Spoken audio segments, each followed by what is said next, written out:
only told you only needed one book to become a straight A student. Well, this is the only book you need. It's called Cal Newport, How to Become a Straight A Student. I'm going to go through the 6 steps described in this book that you will need to become a straight A student in college or in high school or even if you're in middle school.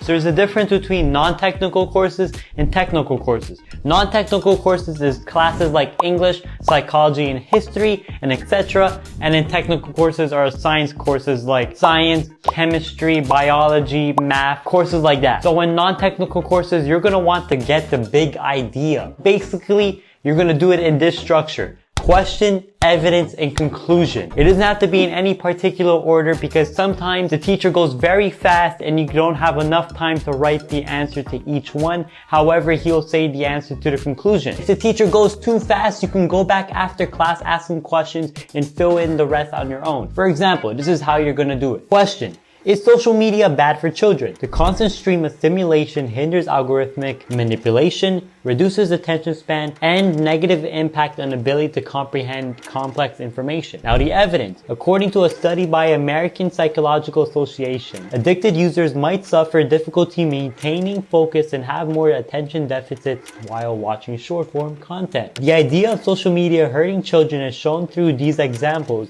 and it does hurt their mental health. However, users might say their own experiences. Technical courses. What you're going to want to do is record as many sample problems as you can. While the teacher is explaining, write the answer and write the question. However, if she goes or he goes too fast, don't record the steps and try it later on your own. So if you don't understand a question, leave a check mark next to it so then you can go back to it later, or you can ask a classmate or a teacher. You're going to want to become a regular at your teacher's office or after hours or after class.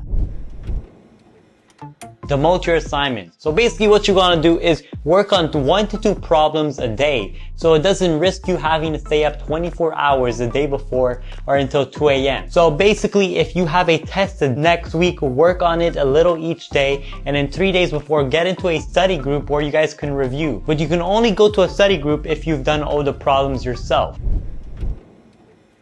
A good quote is, if you're studying hard, then you're doing something wrong. You gotta define the challenge. Is it a quiz or a test? How many questions are in the test? What type of questions are in the test? Do you have to memorize formulas?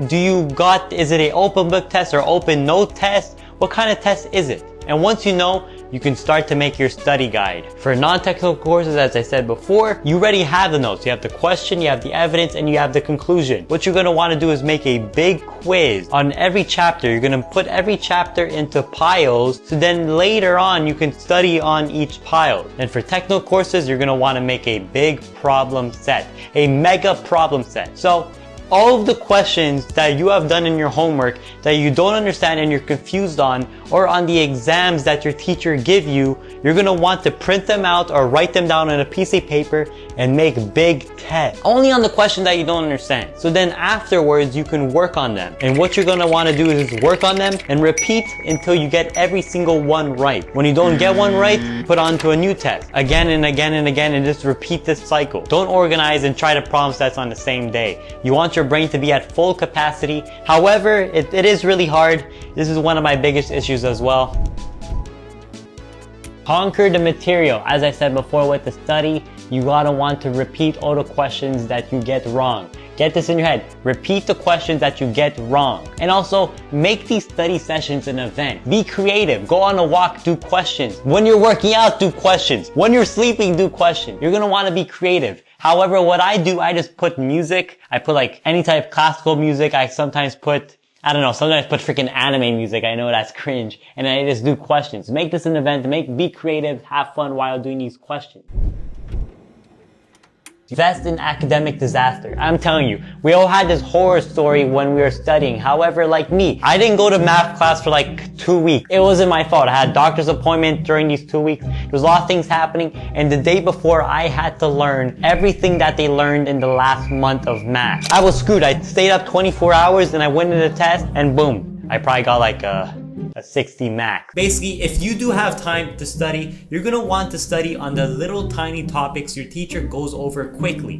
Because we all had to take that test, and then randomly we see questions that, wait, the teacher didn't teach us this, or wait, the teacher did not go over this. If you have extra time when you're studying, you want to invest in this insurance. Go over the topics that your teacher didn't go over a lot. Like these little tiny nitpicking topics and these big topics, there's always these little tiny things that appears on the test. And you're gonna want to study these over to make sure you're fully prepared.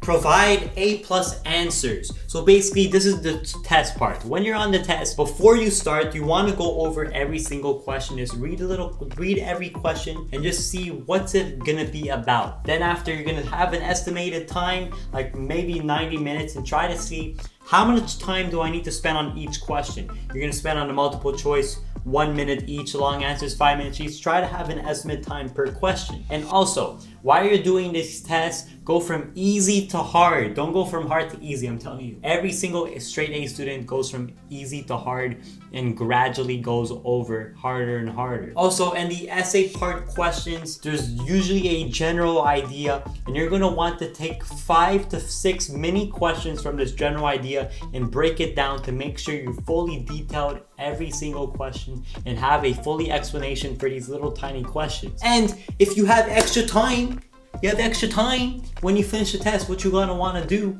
is go over the questions, every single question in the test. This is what separates the average student to the straight A student. Straight A students spend time after the test, when they're done, to review each question, because sometimes you make little mistakes. Treat me like white teeth, don't get me dirty.